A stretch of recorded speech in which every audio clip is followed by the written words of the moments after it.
এখানে আমার ৬০০ প্লাস প্রজাতির ঔষধি গাছ রয়েছে। আপনাকে যদি এক একটা করে দেখাতে যাই আপনার একদিনে আমি শেষ করতে পারবো না। তো এখানে উল্লেখযোগ্য আমার গাছের মধ্যে রয়েছে জাফরান, আগর, লাল চন্দন, শ্বেতচন্দন, জিনসেং, ননিফল, করসল। এভাবে যদি আমি বলতেও যাই আপনার অন্তত ১ ঘন্টা লাগবে আমার শুধু গাছগুলোর নাম বলতে। কষ্ট করে যারা লাখপতি কোটিপতি হতে চান তারা এই 10টা রক্তচন্দন লাগাই রাখেন। দেখেন ভারতে যে পুষ্পা ছবিটা হইলো এটা কিন্তু এই রক্তচন্দন নিয়ে হয়েছে।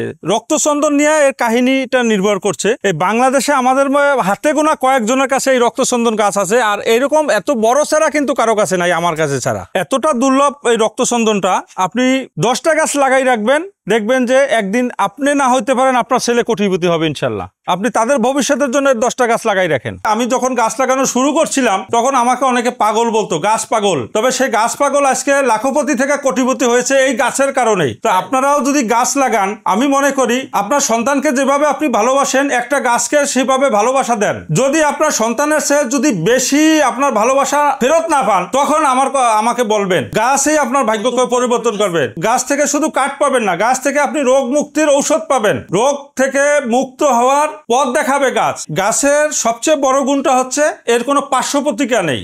আর একটা জিনিস সব সময় ভাববেন, আমাকে যে কাজ আনন্দ দেয় সেই কাজ যদি আপনি করেন আপনার সফলতা আসবে। আমাকে যে কাজ আনন্দ দেয় না, যে কাজ করতে আমার ভালো লাগবে না, সেই কাজ করে কিন্তু কোনো শান্তি পাওয়া যাবে না। যে গাছটার নামে নামকরণ আমার নার্সারিটা, এটা হচ্ছে এইটা সেই ননিফল। ননিফলটা একটা আশ্চর্য ধরনের ফল। এটা একটা আফ্রিকান মহা ঔষধি ফল। এটা ব্যথা সহ 140টা রোগের মহা ঔষধ হিসেবে কাজ করে। বেস্ট টিউমারের ক্ষেত্রে এটা বিশেষ উপকারী ফল। এটা দেশের আনাচে কানাচে দেখবেন এরকম একটা ফল হয়ে থাকে, ওটাকে বলে বন কাঁঠাল। অনেকে এই ননি ফলটাকে বন কাঁঠালের সাথে মিলিয়ে ফেলেন, গুলিয়ে ফেলেন, যার পরিপ্রেক্ষিতে আপনারা সঠিক জিনিসটা খুঁজে পাচ্ছেন না। ননি ফলটা আসলে প্রকৃতির একটা আশীর্বাদ আমি মনে করি। আফ্রিকান ননি ফলটা খেলে আপনার ব্যথা সহ 140টা রোগের মহা ঔষধ হিসেবে কাজ করে। আপনি ব্যথায় ভুগতেছেন, আপনার বাবা মা ব্যথায় ভুগতেছে, পেইন কিলার খাচ্ছেন, কিডনিতে সমস্যা হচ্ছে, কিন্তু এই যে ন্যাচারাল জিনিসটা যদি আপনি খান, শুধু ব্যথাই নয় 140টা রোগের মহা ঔষধি ফল হিসেবে ননি ফলটা কাজ করে। এবার আসি আমরা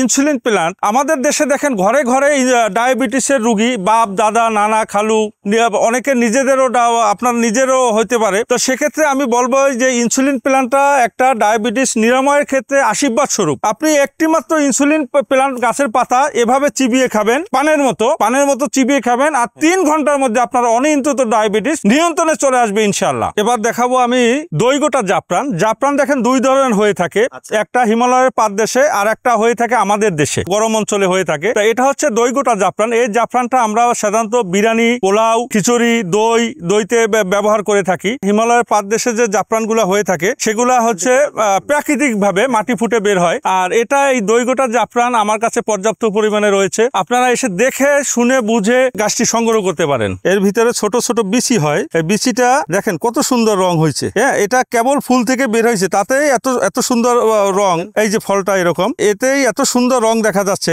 আর এটা যখন পরিপক্ক হবে তখন খুব সুন্দর একটা রং বের হয়। জিনসেং জাওয়া এমন একটি গাছ, এটা হচ্ছে সেক্সুয়াল দুর্বলতা দূর করে, এইটা আমরা ভেবে থাকি। কিন্তু এই যে গাছটা আপনারা দেখতে পাচ্ছেন, এই গাছটা যুবক থেকে বৃদ্ধ সকল বয়সের জন্য খেতে পারে। কারণ এটা শুধুমাত্র যে শারীরিক দুর্বলতা দূর করবে তা নয়, এটা শারীরিক সক্ষমতা, কর্মক্ষমতা তৈরি করে। হ্যাঁ, শরীরের ক্লান্তি দূর করে। অনেকে সস্তা এনার্জি ড্রিঙ্ক এই সেই কিনে খাচ্ছেন বাজার থেকে, কিন্তু আপনি যদি এর একটা গাছ লাগাই রাখেন, এর একটা মূল এইভাবে তুলে খাবেন, দেখবেন যে আপনার শরীরের ক্লান্তি 2 দিনের ক্লান্তি দূর করে ফেলাইছে। আপনার খেলোয়াড়রা দেখেন কত কষ্ট করে, তারা শক্তিশালী থাকে কিভাবে? অবশ্যই তারা জিনসেং জাওয়া খাচ্ছে। এতক্ষণ আপনাদের বাগানটা ঘুরিয়ে ঘুরিয়ে দেখালাম। আমার কাছে 600 প্লাস প্রজাতির ঔষধি গাছ রয়েছে। এই ঔষধি গাছের ফল, মূল, কাণ্ড, শিকড়, বাকড় আমরা এখানে রেখেছি। এটা শুধুমাত্র যে দেখার জন্য তা না, এটা থেকে আমরা চিকিৎসা করে থাকি। আমি একজন ইউনানি আয়ুর্বেদিক চিকিৎসক। তো চিকিৎসার ক্ষেত্রে যা যা প্রয়োজন গাছের আমরা সেই সব কিছু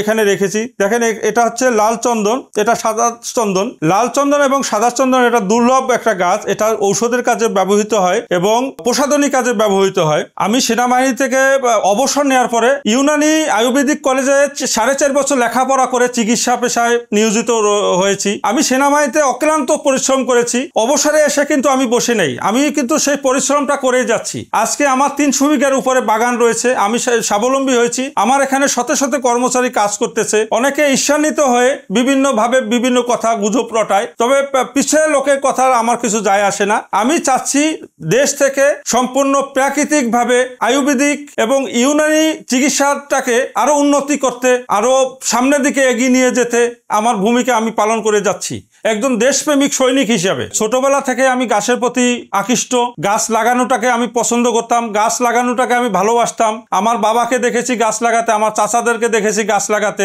আমি তাদের কাছ থেকে শিখেছি। সেনাবাহিনীতে এসেও আমি ওই একই কাজ বেছে নিয়েছি, যেখানে পতিত জমি রয়েছে ওখানে আমি গাছ লাগিয়েছি। এটা আমার ঊর্ধ্বতন কর্মকর্তা যারা আমার সঙ্গে চাকরি করেছে তারা অবশ্যই আমার সম্বন্ধে জানেন।